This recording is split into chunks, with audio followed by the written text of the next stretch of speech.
Bonjour à tous et à toutes. Aujourd'hui, je vous propose une conférence sur Héphaïstion, le favori d'Alexandre le Grand. Alors, à voir d'emblée qu'il y a des transcriptions différentes. On l'écrit parfois P-H-E, P-H-A-E. Et moi, je préférais P-H-A-I. C'est son nom au départ en grec. Donc, Héphaïstion, on va être clair là-dessus, une fois pour toutes. Il y a des transcriptions issues des latinistes du 19e siècle qui ont un petit peu vieilli et qui sont restées une tradition française. Bref. Donc en tout cas, il est l'ami d'enfance, et on peut le dire d'emblée, l'alter ego d'Alexandre le Grand, et une tradition historique sur laquelle je reviendrai fait de lui l'amant du roi. Je n'évoquerai pas trop ce thème-là, sachant que j'ai déjà fait une vidéo sur les relations intimes d'Alexandre le Grand. Enfin, je l'évoquerai évidemment à la fin. Donc en tout cas, il a été élevé à la cour de Péla, il fait partie donc de la haute noblesse macédonienne, il fait partie au départ de la cavalerie des compagnons, il devient un moment garde du corps somatophylaque d'Alexandre, et il profite de la mort et l'exécution de Philotas en 330 pour monter en grade, pour commander la cavalerie au titre d'hipparque, et vers 327, au moment de la conquête de l'Inde, il est désigné Kiliarque, soit l'équivalent du grand vizir Achéménide, ce qui fait de lui le deuxième personnage de l'État macédonien. Alors sa mort de cause naturelle en 324 plonge Alexandre dans une profonde affliction et un culte héroïque lui est dédié. Alors, si on compare à des grands généraux macédoniens comme Perdiccas, Ptolémée ou Cratère, il est davantage réputé comme diplomate ou organisateur que comme chef militaire. Et ce qui est intéressant de noter, c'est que il soutient Alexandre dans sa politique d'intégration des élites perses, et qu'il va s'opposer de nombreuses fois aux Macédoniens tenants de la tradition. Alors, on va revenir sur les débuts de sa carrière. Il est le fils d'un aristocrate qui s'appelle Amintor, et on pense en fait que c'est un Athénien qui s'est expatrié à Péla, et d'ailleurs son nom Héphaïstion proviendrait du temple d'Héphaïstos qui surplombe l'agora d'Athènes. Donc on est quasiment certain qu'il aurait des origines athéniennes. Alors, on pense qu'il est né la même année qu'Alexandre, en 356 avant notre ère, sachant que les sources stipulent qu'il a le même âge qu'Alexandre. Donc, comme beaucoup de jeunes aristocrates, il devient d'abord page à la cour de Péla, on va dire c'est la première marche vers le titre de compagnon, et il se serait lié d'amitié à l'époque avec le futur roi. Et d'ailleurs, il y a une légende qui est tirée du roman d'Alexandre, donc également qui n'a rien d'historique, qui dit qu'Héphaïstion et Alexandre, alors adolescents, auraient navigué jusqu'en Élide. On est là dans le Péloponnèse, montrant, on va dire, leur amitié naissante. Alors en tout cas, il fait pas partie des amis proches d'Alexandre qui ont été exilés par Philippe II au moment de l'affaire Pixodaros, c'est-à-dire qu'en fait Alexandre s'était opposé au mariage de sa sœur avec le satrape de Carie, et donc des compagnons d'Alexandre comme Ptolémée et Harpale ont été exilés. En fait, on suppose que Héphaïstion, étant jeune, n'aurait pas eu la même influence que Ptolémée ou Harpale notamment. Alors, c'est pas attesté explicitement, mais on pense qu'il a reçu l'enseignement philosophique d'Aristote, comme à l'époque nombre de jeunes aristocrates macédoniens. Et il est cité d'ailleurs par Diogène Laërce dans un catalogue des correspondances d'Aristote, même si ces lettres ont aujourd'hui disparu. Mais enfin, en tout cas, ça laisse à penser que Aristote a bien été son précepteur et qu'il aurait été suffisamment impressionné par lui pour correspondre avec lui. Alors, il n'y a pas énormément de mentions, on va dire, au départ de la conquête macédonienne. Donc en tout cas, il fait partie de la cavalerie des compagnons au moment de l'expédition, du début de l'expédition en Asie. Donc il n'est possible qu'il ait participé à la bataille de Chéronée, mais rien ne le dit explicitement. En tout cas, il n'est pas non plus mentionné à la bataille du Granique. Alors, la première mention attestée est une mission diplomatique. Peu après la bataille d'Issos, il est chargé de recevoir la capitulation de Sidon, donc la riche cité de Phénicie, et il est chargé de choisir le nouveau souverain. Et là, il va prendre conseil auprès de la population et il va choisir un homme ayant un lien de parenté lointain avec la famille royale, mais qui est un simple jardinier. Et ce personnage, il s'appelle Abdalonymos. Et c'est un bon choix parce qu'il a mené une carrière politique brillante. C'est ce même roi de Sidon qui va construire le fameux sarcophage de Sidon, sur lequel on voit des bas-reliefs de guerriers macédoniens. Et on pense que d'ailleurs à la même époque, donc au début de la conquête, il est reçu de manière honorifique la citoyenneté athénienne, d'après un décret de Démade qui stipule que la citoyenneté est donnée aux descendants d'Amintor, donc son père. Donc en fait, Alexandre va l'envoyer dans différentes missions dont je vous passerai les détails, notamment on pense qu'il est conduit l'avant-garde vers l'Égypte. En tout cas, voilà, la première mention véritablement explicite d'un commandement militaire date de la bataille de Gaugamel en 331, durant laquelle il commande un escadron de 250 compagnons. Selon Diodore de Sicile, il est l'un des gardes du corps, les 7 somatophylactes, depuis, même si c'est conditionnel, 333. Donc un petit peu après la bataille d'Issos. Alors on pense que pendant la bataille de Gaugamel, donc justement le fait qu'il soit le garde, ou l'un des gardes d'Alexandre, le met au cœur de l'action, et selon Arrien, il aurait été blessé durant la bataille. Alors, après la victoire donc, contre Darius, Alexandre va commencer à amorcer une politique de rapprochement avec les élites perses, et il reçoit en cela l'approbation des Phaïciens.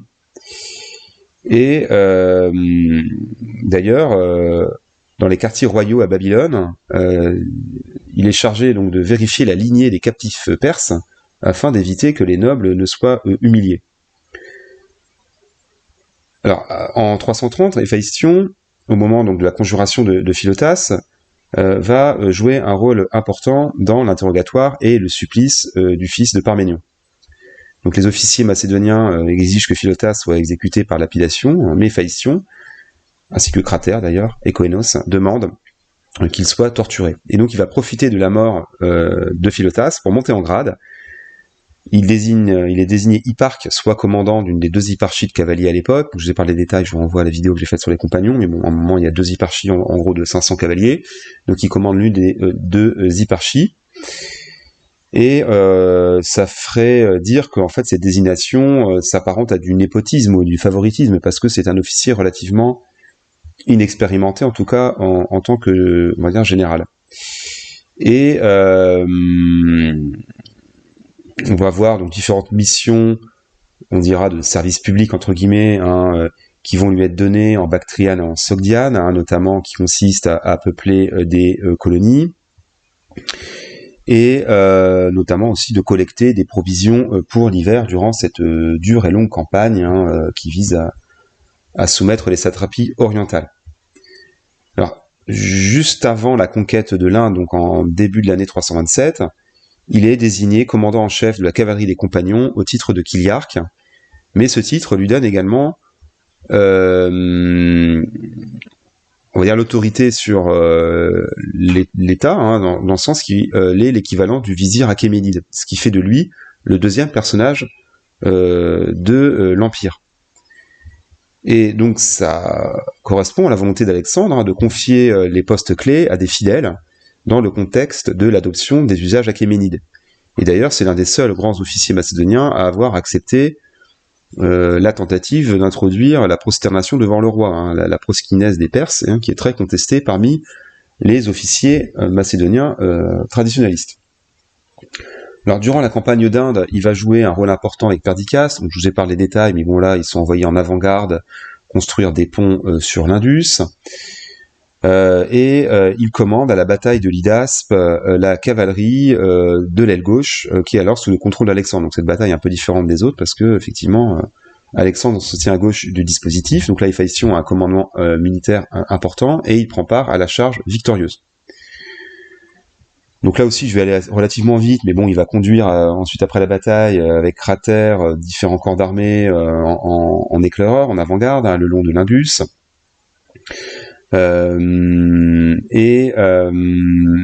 Il est aussi à un moment chargé de fonder un chantier naval à Patala, donc à l'embouchure de l'Indus, sur l'océan Indien. Tandis que dans le même temps, Alexandre mène des campagnes aux frontières de la Gédrosie. Donc on voit bien qu'en Inde, Héphaïstion a eu surtout des commandements, on dira, comme je disais tout à l'heure, de services publics, pas forcément militaires, des fondations de colonies, des constructions de ponts, la gestion de l'approvisionnement, sécurisation des communications, décidément qui est quand même capital pour le coup. Même si on a remarqué qu'à l'IDASP, il a un commandement important et il commande, on va dire, toute la cavalerie de l'aile gauche. Alors après la retraite de l'Inde, il accompagne Alexandre à travers la terrible traversée du désert de Gédrosie, sachant qu'une partie de l'armée passe plus au nord sous le commandement de Cratère. Lui, il accompagne Alexandre dans cette douloureuse traversée du désert de Makran, on est là au sud du Pakistan. Et ensuite, en février 324, lors des noces de Suse, durant lesquelles Alexandre fait épouser des femmes perses et mèdes à 10 000 de ses officiers ou soldats, Héphaïstion épouse la fille cadette de Darius III, qui s'appelle Dripétis, ce qui montre évidemment sa position de deuxième dans la hiérarchie impériale. Sachant que lui, Alexandre épouse Statera, donc une autre fille de Darius, ce qui fait dire selon Arien qu'ils souhaitent que leurs enfants soient cousins. Donc là ensuite, l'armée macédonienne marche vers Ecbatane, la capitale de la Médie, et là Alexandre fait célébrer d'immenses fêtes, des Dionysies, avec des jeux sportifs et artistiques, et après des jours de banquets et de beuveries, Héphaïstion tombe malade, et après 10 jours d'agonie, de forte fièvre, il meurt le 10 novembre 324. Alors les causes précises de sa mort ne sont pas connues, mais on pense qu'il s'agirait de la fièvre typhoïde. Et Plutarque d'ailleurs affirme qu'Héphaïstion n'a pas écouté les conseils de son médecin, qui s'appelle Glaucos, qui lui a recommandé de ne pas trop manger ni de trop boire pour faire passer le mal. Et Alexandre n'a pas le temps d'aller voir son ami agonisant, parce qu'en fait quand il le rejoint, il est déjà mort. Et donc la douleur du roi est incommensurable et démesurée. Il va rester à pleurer une journée entière sur le corps de son favori, et il ordonne que le pauvre médecin, Glaucos, soit crucifié. Et en guise, on va dire, de sacrifice, il fait raser l'acropole et les remparts d'Ecbatane. Alors beaucoup d'ailleurs comparent la peine d'Alexandre avec celle d'Achille pleurant Patrocle. On y reviendra.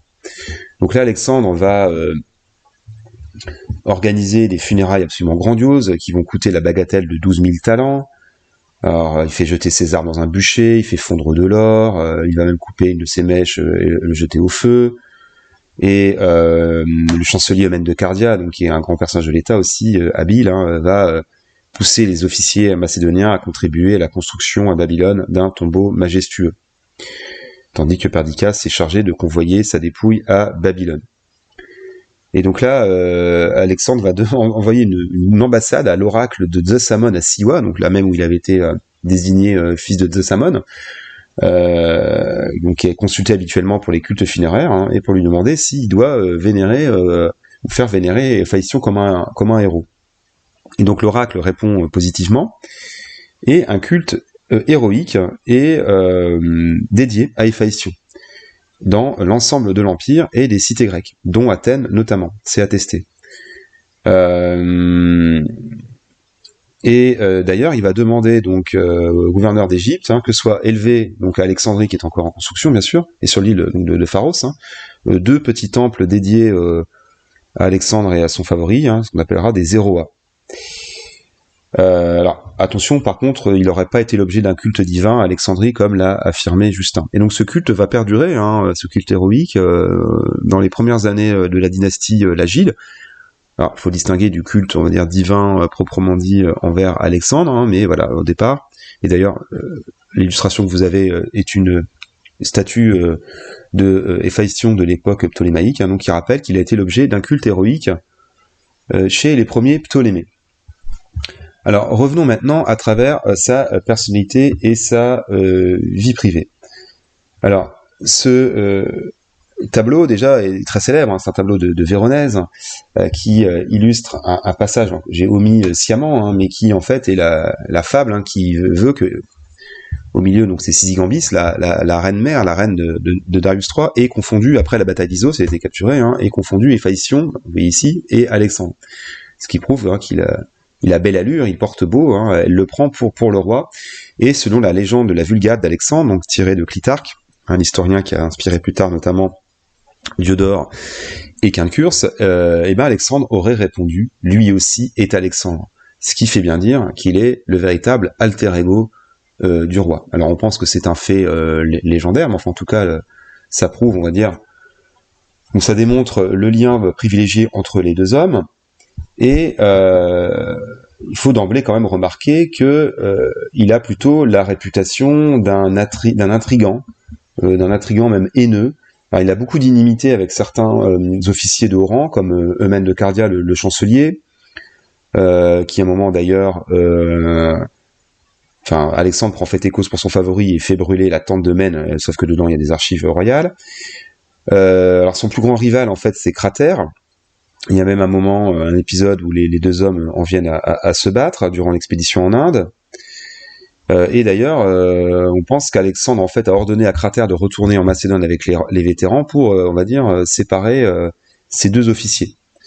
À voir aussi, on l'a vu, qu'Héphaïstion joue un rôle dans l'exécution de Philotas. Et donc, il fait bien partie, on va dire, de ceux qui sont favorables à la politique de fusion des élites irano-macédoniennes, au contraire donc des Macédoniens traditionnalistes, hein, qui sont jaloux de son ascension. Et d'ailleurs, il s'est aussi querellé avec Callisthène, donc l'historiographe, le neveu d'Aristote, hein, au sujet de l'adoption des mœurs orientales, et il a participé à son arrestation, et on sait qu'ensuite Callisthène mourra en détention. Alors revenons maintenant sur ses relations avec Alexandre. Alors je l'ai dit de manière prudente tout à l'heure, hein, que c'était son favori, c'était son alter ego, son ami tendre et cher, mais il est clair qu'il y a une tradition historique qui fait maintenant partie, on va dire, de la postérité, qui font des deux hommes des amants. Alors, je vais être tout à fait clair là-dessus, sans polémiquer aucunement, hein, parce que j'avoue que à la limite, je m'en fiche un peu, mais il n'y a aucune source antique, je dis bien aucune source antique, qui ne stipule clairement le degré de leur relation. Il faut être très très clair là-dessus, c'est-à-dire si on prend les sources jugées fiables comme telles, Arien, Diodore, Quincurse, Plutarque, Justin, plus les fragments d'autres comme Aristobule ou Clitarque, aucune mention explicite de leur relation amoureuse. Alors, en fait, en clair, c'est basé sur des comparaisons qui ont été faites par des historiens plus tardifs, des auteurs plus tardifs, sur une comparaison donc entre la relation, donc entre Achille et Patrocle, qui d'ailleurs, dans l'Iliade, ce n'est pas explicité non plus le degré de leur relation intime. Alors, je suis pas spécialiste de l'Iliade, mais là aussi, Homère n'est pas explicite, même si on suppose évidemment que Patrocle soit bien l'héromène d'Achille. Donc il faut vraiment se garder des raccourcis, parce que voilà, Héphaïstion maintenant est quasiment un héros de la cause gay, donc je respecte tout à fait, mais il n'y a aucune preuve formelle, tout est basé sur des allusions. En clair, Alexandre est très malheureux, pleure sur son corps, mais peut-être aurait-il pleuré aussi de la même façon si Cratère ou Perdiccas étaient morts. Donc il faut vraiment se garder de raccourcis. Alors certains historiens vont être plus prudents, dire qu'effectivement les deux hommes auraient pu avoir des relations intimes au moment de leur jeunesse, qu'ensuite ils auraient abandonné. D'autres disent clairement non, il n'y a aucune source, ils sont amis ou favoris. D'autres, comme notamment l'historien anglais Robin Lane Fox, disent clairement qu'ils sont homosexuels, ou en tout cas qu'ils ont une relation amoureuse. Et cette tradition, je vous dis, est issue en fait d'une simple comparaison des relations entre Achille et Patrocle. Parce que je l'ai pas dit, mais c'est vrai qu'ils ont, au début de la conquête, tous les deux fait un pèlerinage à Troie et qu'ils ont déposé une gerbe sur la tombe d'Achille et Patrocle, et qu'ensuite ils ont fait une course nue pour honorer les dieux, les deux héros. Et selon Élien, donc qui est pas toujours très très fiable, ça laisse entendre qu'Héphaïstion est les Romaines d'Alexandre. Mais voilà, ce sont des interprétations extrêmement tardives des siècles après. Donc il faut être clair, j'insiste une bonne fois pour toutes les sources qu'on dit fiables pour les faits militaires ou politiques, elles le disent clairement, enfin en tout cas elles ne le disent pas. Elles brillent par leur absence de de détails là-dessus. Donc c'est possible, mais il n'y a aucune preuve formelle. Même si évidemment la bisexualité est très courante en Grèce et aussi en particulier parmi l'aristocratie macédonienne. Philippe II et donc le père d'Alexandre est réputé comme étant bisexuel. Il est clair aussi qu'Alexandre n'est pas connu comme aimant particulièrement les femmes.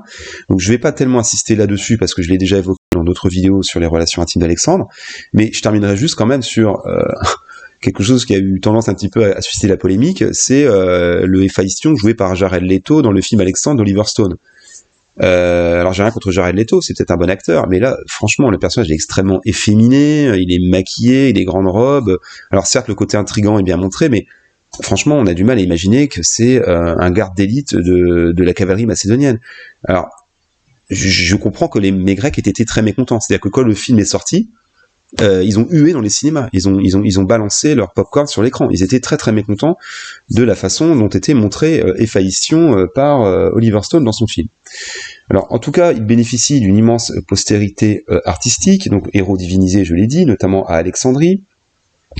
On le voit ici, hein, donc les derniers documents, donc Alexandre à gauche et Héphaïstion à droite, donc qui sont des statues de l'époque ptolémaïque, donc qui rappellent évidemment le culte héroïque des deux hommes. Donc actuellement visible dans la Villa Getty, donc en Californie. On pense aussi d'ailleurs que Lysippe, le portraitiste attitré d'Alexandre, ait pu sculpter un portrait d'Héphaïstion. Alors on pense aussi qu'il y a une statue de lion, inconnue sous le nom de Lion de Pierre, qui ait été érigée dans l'ancienne Ecbatane en Iran, même s'il n'y a pas vraiment de preuves. Et en 2014 a été mis au jour un tombeau à Amphipolis avec la lettre on dira H, enfin la lettre Eta qui s'écrit H, mais bon, c'est la lettre Eta, donc E, hein, et la directrice des fouilles, donc s'appelle Caterina Peristeri, et bien suppose que cette lettre, hein, vous allez bien dire que c'est le tombeau d'Héphaïstion, même si ça suscite la réprobation de nombre d'archéologues grecs et d'historiens.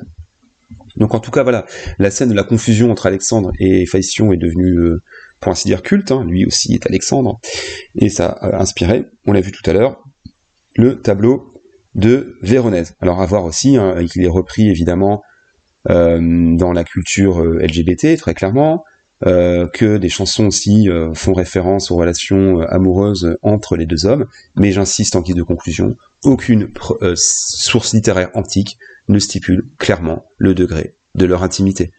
Voilà, j'espère que ça vous a intéressé, et je vous dis à bientôt.